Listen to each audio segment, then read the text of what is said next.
When you watch or listen to the news, have you noticed that there are a few topics that always get covered? Weather, sports, unfortunately politics, and news about the stock market. While it may be easy to understand the weather or sports segments, stock market news can feel like a secret code.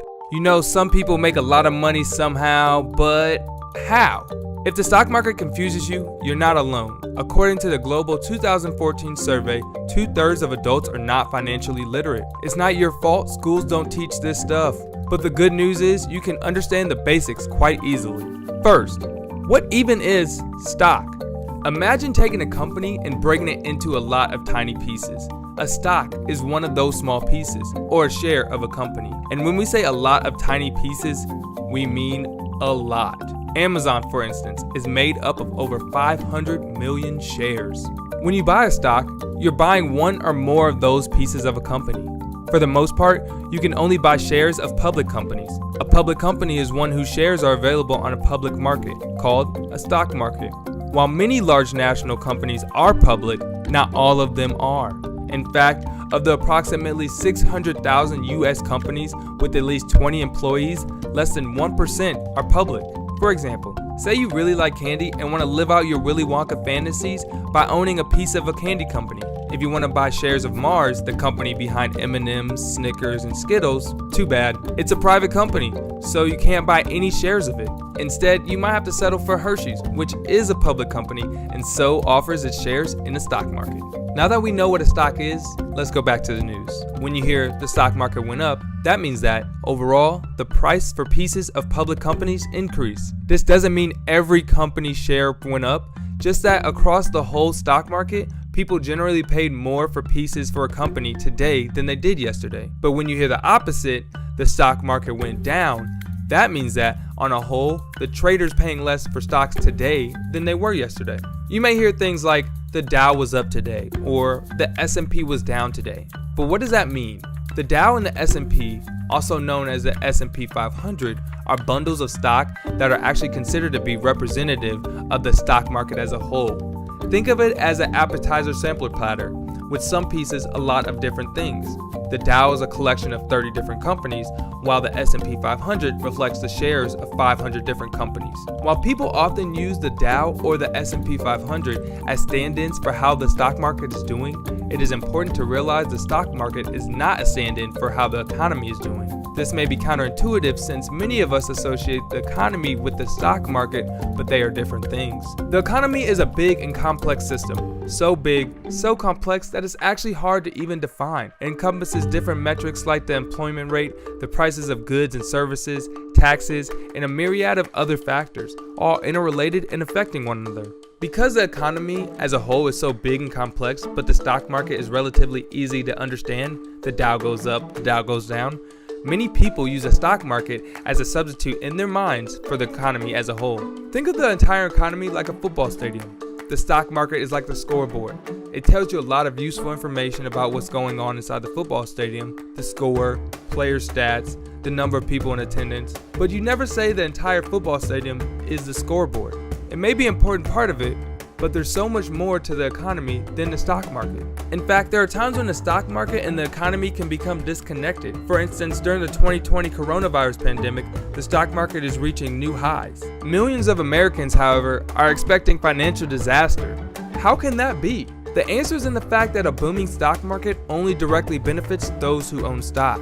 According to the New York Times, 84% of stock owned by Americans belong to the wealthiest 10% of households. That means when the stock market's doing well, those at the top benefit the most. According to one of the most influential economists of the 20th century, Milton Friedman, a CEO is an employee of the owners of the company, i.e. the shareholders. This means her only responsibility is to maximize profit. Since profit is revenue minus cost, her job is literally to keep costs down. A major cost for many companies is salaries and benefits for its workers. If a company were to announce raises for all their employees, it would certainly benefit the finances of those employees. However, it would make the cost of doing business to go up. So according to Friedman, in order to do her job and increase stock prices, a CEO would look to keep employees' compensation down. So even if you work for a company whose stock prices is going up, it doesn't necessarily mean your economic fortunes are improving. So how do average people like us get stocks? And how do you make sure you make money and don't lose money? There's no shortage of companies or apps that will allow you to buy or sell stocks together called trading. Do some research before picking one, as many may have fees that outweigh any money you expect to gain by trading. Once you set up a stock trading account called a brokerage account, trading a stock is actually pretty easy. A simple stock trade can be broken down into 3 steps. Buy 1 or more shares at the price the market is selling them. 2. Wait some amount of time. It could be minutes, days, months, years, or even decades. During this time, the price of the stock will change for all kinds of reasons that people spend their entire lives trying to understand. 3. Sell those shares at the price the market is buying them. That's it. There are more complicated ways of investing into the stock market, but this process is a basic one. Buy something, wait until the price change, and then sell it. You want the price to go up after you buy something, but it might go down. To make money, hopefully you can follow the conventional wisdom of buy low, sell high. You might be wondering, how do I know if the value of a stock is going up or down? Unfortunately, you don't. That's sort of the whole point of the stock market. When you buy a stock, you're essentially making a bet that over time, the stock will become more valuable than it was when you bought it. Prices, however, can go down, meaning you might find yourself selling your shares for less than you paid for them. That's how you lose money. Since no one knows the future, in general, it's pretty foolish to think that you can time the stock market. Whenever you hear someone with flashy stock market tips or no-lose trading strategies, they're almost certainly lying and trying to sell you something. No one knows how to make guaranteed money in the stock market. If they did, they would keep the secret to themselves and spend all their time making money that way. It's similar to when you see scam exercise products advertised that promise easy results. It's just for suckers. The tried and true way to make money in the stock market is slow, boring investing, so you have money when you're older. Buy some stocks and don't sell them again for ages, even if the market goes down, even if the market soars. A good way to do this is with retirement products such as IRAs and 401ks. Over the long run, the stock market has trended upwards, which is why a steady, unexciting investment plan is usually the best one. Again, like exercising products, if you want to get healthier, the tried and true way is consistent diet and exercise, not the quick gimmicks. To wrap things up, while the basics of the stock market are easy to understand, buy, wait, sell, before you do any investing, it's important to do much more research than this video provided.